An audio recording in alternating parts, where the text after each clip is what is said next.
Hello, I'm Don Mooers, welcoming you to Montgomery Weekend Review. Maryland Governor Larry Hogan just delivered his annual State of the State message to the legislature about his plans for Maryland over the next year and beyond. Jane DeWinter, who comments regularly for us, is here to give the details. The proposed Montgomery County Public Schools operating budget has gone through public testimony and work sessions by the Board of Education, and the vote is finally coming. Should be here with us next week. Shirley Brandman, who also comments on this program on a regular basis, will tell us all about it. In December, County Executive Ike Leggett held a summit regarding this topic of aging in Montgomery County. Stuart Rosenthal, editor and publisher of The Beacon, attended this great event, and he's here to report. Future Vote is a special project of the Board of Elections that brings young people who volunteer and come and participate fully in the process of voting, even though they themselves can't vote. Gilberto Zelaya from the board will explain this program that readies our youth for the rigors of the future. Jane, welcome back. Thank you. So the governor. Now you've had some interesting comments about the governor in the past, in terms of how much he really cares about Montgomery County education. I understand that we heard a whole new governor, almost like a kumbaya governor, who's combative in 2015 and loving in 2016. Is that correct? Yes. Well, the governor gave his State of the State address this week, and I heard from people who were present that it was a you very. said you have your man in yes, Annapolis. my man in Annapolis. Yeah, yes, as opposed to my man here in Montgomery County, which anyway. Whatever. Keep going. And then it was rather a long speech, and it was rather rambling because there was a lot of talk about how last year things were divisive, or people were expecting division, but that everybody had come together and had worked so collaboratively. Was there music in the background? And I don't know, but then Soft it was music? a lot of thanks, and I mean, I think it's genuine to say that he's probably very appreciative of where he's come, the health issues he's come through, but he did reference the Pope and blessing his health and things like that. So Good. it was not necessarily entirely on topic with, what the issues of the Right. day in Maryland are. Were there surprises in his speech? I don't know that there were surprises in the speech, other than there were. It's hard to say whether people are surprised when someone takes credit for things that aren't there doing or not. Maybe people expect that, but there have been comments that he did take credit for a lot of sort of supporting specific budgetary issues, which really had been a result of either legislation that had been passed last year, Right. because of things he didn't do last year. But that's what governors do. I mean, when you're the chief executive, you take credit, and if there are bad things, you pass the buck on to the legislature. Yeah. Yeah. So, where do you see the governor and the legislature and the General Assembly coming or going ahead? We're well into the Right. to the year now. Yeah. We've got till the first week of April. What's going to happen? Well, his budget came out a couple of weeks ago, and that, despite him touting that, okay, it's a 4% increase, et cetera, there is a $450 million surplus, which is probably a testament to, some improvements in the economy. But considering how many things had been cut, over the last 5 years, rather than, sort of putting some of that back in, or as opposed to keeping it for the rainy day fund, he's proposing to return almost $500 million in tax relief to businesses and to voters.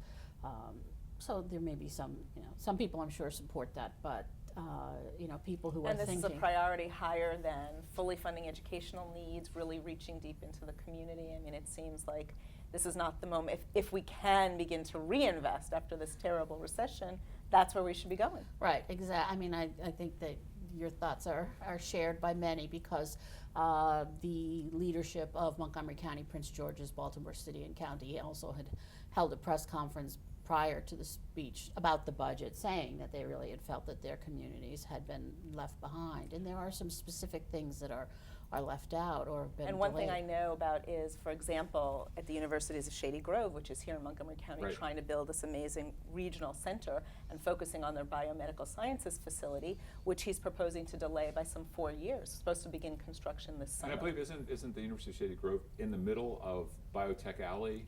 It's Absolutely. It makes all the sense in the world. It makes all the sense in the world. It's tied to workforce development, which is an issue that we are all deeply invested in. We want to both bring up young people who need to get into the jobs that are going to sustain them in the future. On the other hand, he's a Republican, he's ideological, and he's promised to return money to the taxpayers from all over the state. It's not just Montgomery County taxpayers who are, his concern. So you can understand where he says, well, Well, this is state we have to money. find balance, it should go right? back to the Well, right, taxpayers of except the that state. we're the primary source of the state money. So, there is that. I think that there's other things that weren't in the budget. And the capital budget was the 270 interchange at Watkins Mill, which has been something that, people in the county have really been pushing for, and especially as our population moves up county, it's really, That Yeah, helps and the you, wouldn't it? infrastructure. Oh yeah, Yeah. definitely. The Because board. exactly, the Board of Yes, 'cause Elections, you'd but be- especially all the growth up county and transit and the roads. I mean, I seen that decline in the infrastructure as it pertains to up county. Yes, Montgomery County, Silver Spring, half of our residents live in Silver Springs, very dense, a lot of buildings, et cetera. But up county, a lot of attention as well. I mean, he's got the voters who voted for him that he has to keep happy. We Right. aren't the ones who voted for him. Well, and, But and won't he keep them even happier by if there's a check, no matter what, and it's been Right. a long-standing thing of Republican Right. governors handing that money back. For most of those states, after they do it, the state goes into well, a complete he's tailspin. got a so specific unfortunately- program that he 20 seconds. has put in to eliminate state corporate income tax and state taxes for businesses that locate in Western Maryland, Lower Eastern Shore, and Baltimore City. So Baltimore City may not have voted for him, but hello, There we go. there you go. Well, he's building on the success he had, I think, after Freddie Gray, where he became the guy in the middle. So, listen, Jane, thank you very much. We look forward to hearing more about what's going on and all of the shenanigans in Annapolis and elsewhere. Shenanigans in Annapolis to shenanigans in, No in shenanigans the here. Manatee building. A at, good democratic Hungerford. process. So our interim superintendent put out a recommended budget. There have been public hearings, and the Board of Education has had some public work sessions. And it's an interesting time. I would say the thing to really understand about this budget is that coming out of the recession from 2009, the interim superintendent was really clear that this budget doesn't take us far enough to rebuild, but you're hearing conversation about the need to get back, that we Okay. cannot simply every year continue to cut and cut. And so I would say as we listen to the public come forward, both students, parent associations, including professionals, our teachers, our principals, Right. everyone talked about class size. At being too impact large. of being too large. Right. We've gained 17,000 students over Right. the last 7 years. Right? We have not grown. If we had stayed on course, we'd have some 800 more teachers, and we don't. Instead, we've cut positions every year. Just to illustrate it dramatically, our enrollment's grown by 12%, our staffing has grown by 3%. We're not keeping pace. And I would say that was the big message. You hear students talking about it because I think people feel like now we've gotten to the point where it impacts what's happening in the classroom. We have huge expectations, both of what we want teachers to do in the classroom, what we want students to be able to learn. And it's very different if you have 33 students in a science lab that's not even designed and built for 33 students. You have to really start to consider where Let we me are. ask you that. I'm hearing rumors that a new superintendent may be coming out at Our some board point is soon. saying they're ready. Is there going to be time? Will that new superintendent have any impact, or is this is all done and Right. it's really next year? Good question. So Before the you start, timing there's here. a website, I think, for Yes, information. Is for that people who'd like to go to the montgomeryschoolsmd.org website, there's both a specific button about the fiscal year 17 budget that has all these details, and there's actually a terrific button called Budget 101 that just explains some of the drivers and the sources of income, so you can really learn about the budget process. But the timing is such, so the Board of Education will vote in early February, February 9th, on the budget. That then becomes their request that goes to the county executive. They are by law required to get that out the door by March 1st. The county executive will then put out his operating budget, so they will see how much of the funding request he meets in the middle of March, March 15th, and then it goes to the county council. Their decision will come in late May. If they don't fully fund the school system's request at late May, the budget comes back to the board to decide how to allocate the funds they do get. Well, So this is one thing that was also very interesting. There was lots of very clear public urging of the board to go beyond what the superintendent has recommended, that we actually really need more. The interim superintendent. The interim superintendent, Mr. Yes. Bowers. Well, and even, when a superintendent is named, most likely the changeover is not going to occur till July 1st. That's absolutely or right. could I mean, be, actually, by law, the new superintendent will start on July 1st. So even, I think the board, because we've been in a long process, they are Good eager, hopefully, to announce that they've successfully found the right candidate for Montgomery County, but that person will still not be our superintendent until July 1st, and that's, of course, the beginning of the next fiscal year. You're not afraid that we'll have 4 months to find out why this person's no good as well? I and feel have to go back to confident this? that they are going to choose wisely. I'm so happy that you're confident in that. And it's definitely a challenge because you're looking at the school system. I think WIMS is a new elementary school. Yes. And now we're curious because we're house hunting. And when we called, they're like, oh yeah, the class have 31, 32. And I'm thinking, but that's a new school. Supposedly they spend $40 million to alleviate Rocky Hill. And like, you're already starting with a full class. Right. And Interesting. yeah, so I was thinking, let's take a So step back. That's the difference, because it's not necessarily that they don't have enough space for more classes. It's that they don't have the teachers Right. for Yeah. more It's the classes. ratio. It's staffing. how many students are in the class, and that's what happens as you have enrollment that continues to grow. Yeah. And public schools, the door is open. So it's If open. you move into the neighborhood and you're a Exactly. child who's living there, you are coming to our schools. But if we cannot fund to staff appropriately, and so Exactly. the school system has always had guidelines. They were never hard caps.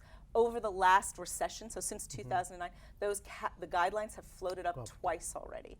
And so a lot of the message that people said is, let's go back and look at where were we in 2009 before we hit the bad times, and really think about regrouping, even just to get back to that starting point and have a very deliberate plan of how we're going to get there. We may not be able to do it in one fell swoop, but that our goal should be to at least get ourselves back to where we were before the recession hit.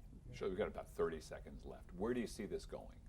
Lay it out in terms of dollars and cents. And also, are we going to start getting into having to choose between, for instance, support for the elderly, aging, for other things, and against education? Are we getting to that? So the big battleground? question, the underlying question there that I don't have the answer to, is whether we're going to raise property taxes, whether we are going to generate additional revenue as a county to recognize that we have growing needs that we need to meet across the spectrum, and not make it an either-or kind of proposition. And fill in behind I the cuts think- that Governor Hogan is giving us. Exactly. I think this board really has a challenge to decide. The interim superintendent was very measured, whether they think this was enough or whether they think they really need more, and understanding, even if they ask, whether they're going to get it from the county council. The last word, and we got it from Shirley Brandman. Thank you. Look forward to having you back soon. Thanks. We'll be right back after these messages.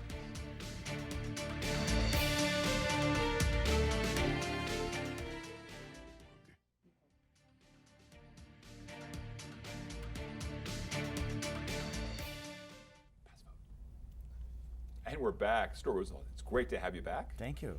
So the Beacon, we're talking about this month, you're highlighting on the front page, is this Summit discussion on on Aging, aging, the right. Summit on Aging. Right. The county executive has been, I think, good about bringing these Fantastic. issues Yes, and yes. trying to resolve. Tell us about it. Back in 2008, he had his first Summit on Aging. And that was after he had already created his senior sub-cabinet, where he took the members of his cabinet who were on the subjects that were most important to older adults and their issues, transportation, health and welfare, whatnot, and brought them together to be on, focused on the issues of changing demographics.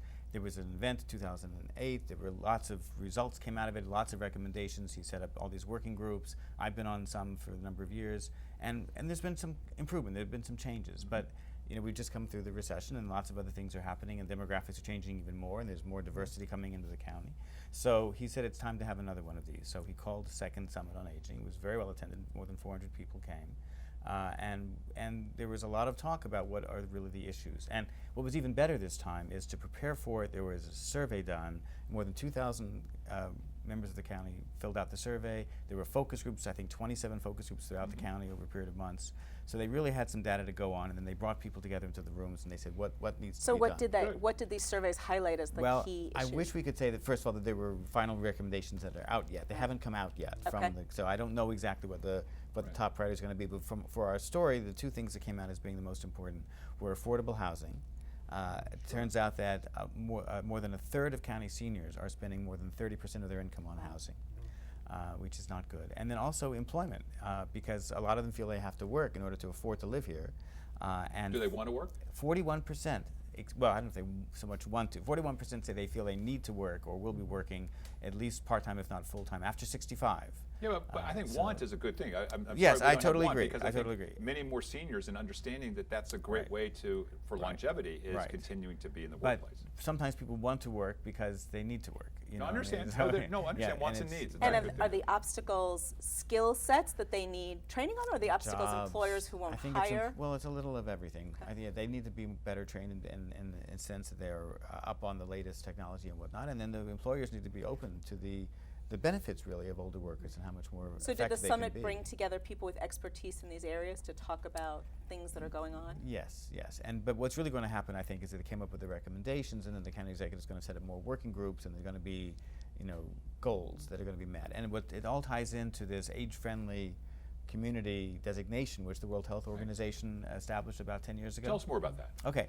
the World Health Organization now has 70 some odd communities around the world that are in the process or have already completed becoming age-friendly. It means that all aspects of that jurisdiction's government as well as academic and business communities are on board, knowing what the issues are, knowing what the demographic changes are in their area, knowing what's particularly important to their And residents. they set out standards? And, that right, you have right. to- They sort of say, what needs to be done to make this place not better for old people, Right. but better for aging. Oh, We're interesting. all aging, so what is it? What do we need to do so we can all feel that this is a place for us, that we can stay here as we get older, and we can get around, and we Okay. can get jobs, and we can afford to live here and whatnot. What struck me when you were talking about that was that, we know that in order to sort of maintain the tax base, there's been a lot of talk. I mean, the population in Montgomery County is aging, and, we're getting more, larger percentages of people over 65, over 75, even over 85. Very fast growth in the older. But we need to be attracting young people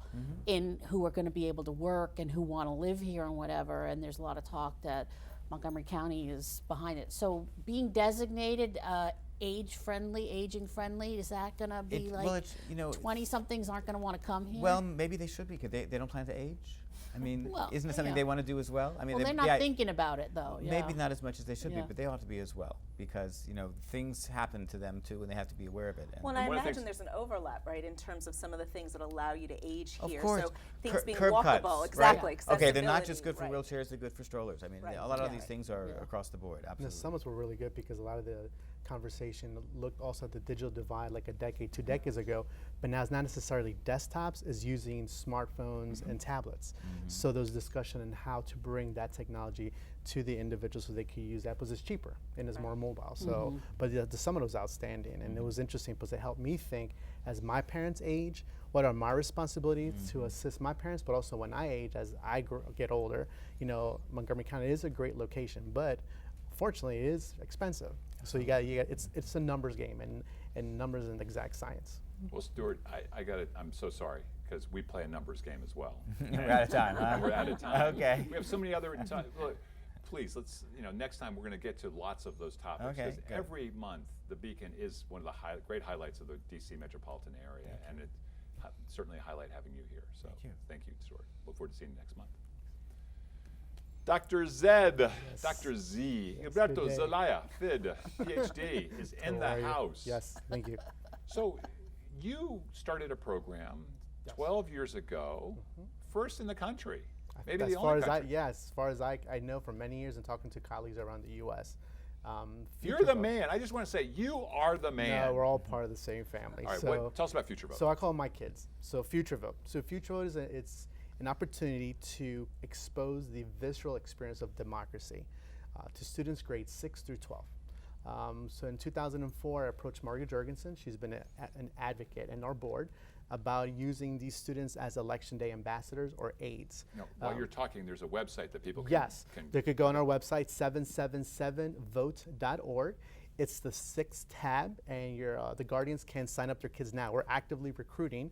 We need about 3,500 students to recruit. There is a mandatory training for both parent and child. Okay. So is this just for election day? Or Yes, for election day, but also we incorporate these students in different deliverables at the office. They'll do alphabetizing. They could also call our judges to remind them of their pending training, that they need to take the quiz. They help us kind of sort and prepare the bags that go out to election day. So you're showing them all the things that have to Behind happen the for scene. people to walk into their Yes, polling place behind and the it also scene. work. And even the parents, it's kind of a one-on-one election day, and also / early voting. And they understand the franchise. They understand there's options. And the goal is to prepare. And what happens, a more informed voter, we get less questions at the office. And the lines do move quicker. And we get less provisional voters. And so it's kind of a win-win for both as an administrator, but also as a voter. And then these students, I'm getting these faxes to vote by mail from all over the U.S. And kids were in the military. And now the students who first graduated in 2004, they're in grad school, they have their businesses, and they're actually allowing a lot of their staff to serve as election judges. One great resource is for these students that they're bilingual.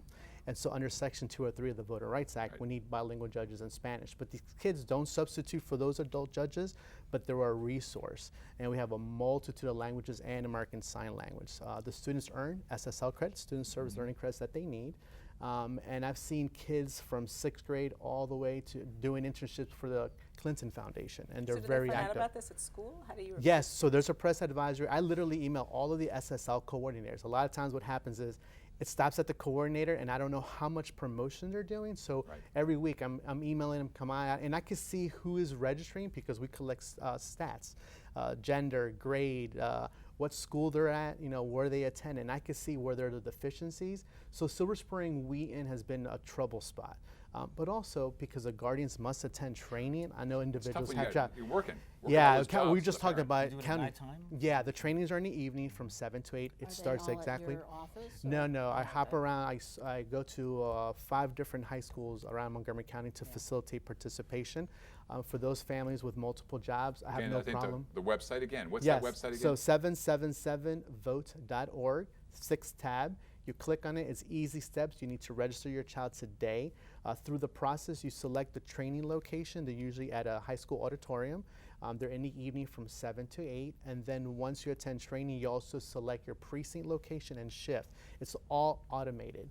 And they get reminders. And also these students and these families, I train them to become voter registrars, and they help us to do outreach. So the guardian and the student are helping to do voter registration. And they know the whole aspect from A to Z. Are you able to track their voting participation themselves? Are they actually Yeah, doing what they used to? usually it's because of staffing. I would love to kind of do a cohort, but I could tell you that once election day, I call my kids at training, you have permission for me to nag your parents and ensure that they vote. And so what the kids do, they take selfies with their parents outside the polls with the I voted sticker, and they say, Dr. Z, my mom voted. Dr. Z, my brother voted. So, and do you debrief with the kids after the election season Yes. for what they observed, Yeah. what questions they had? The parents would do like a survey, kind of a lessons learned. We also debrief with the chief judges and the election workers on election day. I talk to specific parents to see how I could improve the Because program. I would guess that they would have a lot of suggestions. They do, about they're How to great. get the word out better, where Yes, to we find do people, PTAs. how to message. Yes, we do PTAs, Boy Scouts. I have Scouts and Girl Scouts with their uniform. And about 92% are from the public school system, but we have Jewish day schools, we have homeschooled students, private parochial schools throughout. And it's funny, sometimes we get cross-pollinate. We have kids who are like, they send me their SSL form. I'm like, Prince George's County. what school did you go to? Can you fill this form out? We moved recently. But I'm it's from curious, Montgomery County. We have What 30 message- seconds left. Yes. What message do you put out for families that may not have documentation?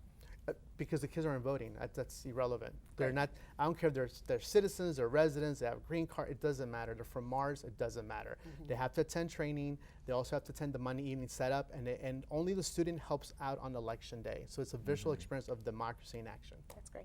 Democracy in action, what we were doing right here, the 4 of us, speaking our minds, which is not possible in many countries around the world. Lucky to have you all with us. Thank you for being with us, and thank all of you for joining us for this week's edition of Montgomery Week in Review. I'm Don Mooers, inviting you to join us next week at this very same